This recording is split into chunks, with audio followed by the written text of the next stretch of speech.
BNP chairperson ও সাবেক প্রধানমন্ত্রী বেগম খালেদা জিয়াকে লন্ডনে নিতে এয়ার অ্যাম্বুলেন্স কাল ঢাকায় আসছে না। মঙ্গলবার সকাল ৮টায় হযরত শাহজালাল আন্তর্জাতিক বিমানবন্দরে এয়ার অ্যাম্বুলেন্সটি অবতরণের কথা থাকলেও আগের নেয়া অনুমতি বাতিলের অনুরোধ জানানো হয়েছে। এদিকে বেগম খালেদা জিয়ার শারীরিক অবস্থায় বড় কোনো পরিবর্তন বা উল্লেখযোগ্য কোনো অগ্রগতি হয়নি। গতকাল রোববার খালেদা জিয়ার স্বাস্থ্যের কিছু পরীক্ষা করা হয়েছে, সেগুলোর রিপোর্ট ভালো এসেছে।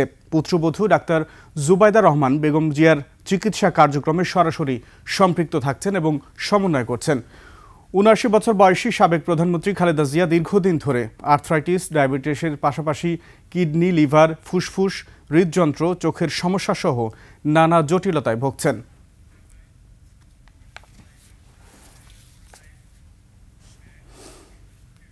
দর্শক, এভারকেয়ার হাসপাতালের সামনে আছেন আমাদের সহকর্মী রাশেদ রায়হান। সরাসরি যুক্ত হচ্ছি তার সঙ্গে।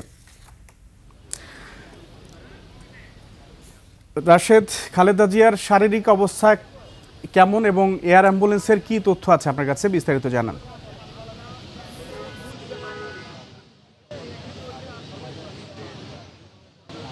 সুমন, ধন্যবাদ আপনাকে। এই মুহূর্তে আমি রাজধানীর এভারকেয়ার হাসপাতালের সামনেই রয়েছে এবং আপনি জানেন যে বিগত ১৬ দিন যাবৎ বিএনপি চেয়ারপারসন এবং সাবেক প্রধানমন্ত্রী বেগম জিয়া চিকিৎসাধীন অবস্থায় কিন্তু এখানে রয়েছেন গত ২৩ নভেম্বর থেকে, এবং শেষ ১২ দিন থেকে তিনি কিন্তু নিবিড় পর্যবেক্ষণে সিসিউতে আছেন।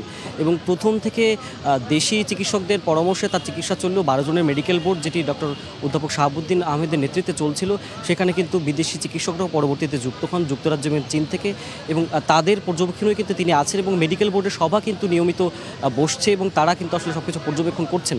এবং একটি কথা আমরা শুনছিলাম যে তারেক রহমান দেশে আসবেন কিনা, তিনি কিন্তু শেষ পর্যন্ত দেশে না আসলেও চিকিৎসা তত্ত্বাবধান সরাসরি যাতে করতে পারেন সেটির জন্য কিন্তু তারেক রহমানের স্ত্রী, বিএনপি চেয়ারপারসন বেগম খালেদা জিয়ার পুত্রবধূ, তিনি এসেছেন গত শুক্রবার। এবং সেই সময় কিন্তু বৃহস্পতিবার মেডিকেল বোর্ড সিদ্ধান্ত নিয়েছিল যে বেগম জিয়াকে দেশের বাইরে অর্থাৎ লন্ডনে সেখানে চিকিৎসার জন্য নেওয়া হবে, এবং সেখানে একটি লন্ডন ব্রিজ হাসপাতালটিকে অন্তত চিকিৎসার জন্য সব ব্যবস্থা কিন্তু আসলে করে রাখা ছিল, বেগম জিয়াকে সেখানে নেওয়া যায়। শুক্রবার টেক অফ করার কথা ছিল, কিন্তু এয়ার অ্যাম্বুলেন্স তখন আসলে এসে তার কারিগরি ত্রুটির কারণে ওই দিন এসে আর পৌঁছয়নি।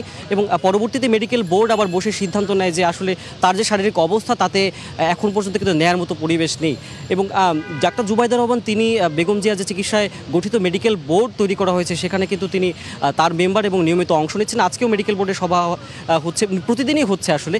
এবং যেটি জানতে পেরেছি আসলে আজকের এই মুহূর্তে যে আপডেটটি, সেটি হচ্ছে সিভিল বেবিচক অর্থাৎ বেসরকারি বিমান সামরিক কর্তৃপক্ষ, তারা কিন্তু আসলে জানিয়েছে যে বিমানটি কাতার কর্তৃপক্ষের তত্ত্বাবধানে জার্মান থেকে আসার কথা, জার্মান এভাই অ্যাভিয়েশনের যে এয়ার অ্যাম্বুলেন্সটি আসার কথা, সেটি ঢাকায় অবতরণ আজকে যেটি কথা ছিল আগামীকাল অর্থাৎ ৯ ডিসেম্বর সকালে ৮টা অবতরণে তারা সময় চেয়েছিল, সেটি তারা বাতিলের আবেদন জানিয়েছে, এমনটাই কিন্তু আমরা সূত্র মারফত জানতে পেরেছি। অর্থাৎ বেগম জিয়াকে লন্ডনে নেয়ার বিষয়টি সেটি কিন্তু আরও আসলে বিলম্বিত হচ্ছে। এবং মেডিকেল বোর্ড যেটি বলা হচ্ছিল তারা জানালে তারপরে নেওয়া হবে, সবুজ সংকেত যদি দেওয়া হয় শারীরিক অবস্থার উন্নতি হলে, এবং সেটি কিন্তু আসলে এখন আরও বিলম্বিত হলো। অর্থাৎ মেডিকেল বোর্ড জানার এই মুহূর্তে আসলে খালেদা জিয়াকে নিতে আসার জন্য এয়ার অ্যাম্বুলেন্স কিন্তু আসছে না। এবং খালেদা জিয়ার শারীরিক অবস্থা অপরিবর্তিত আছে, খুব বেশি আসলে উন্নতির দিকে যায়নি সেরকমটাই আমরা জানি।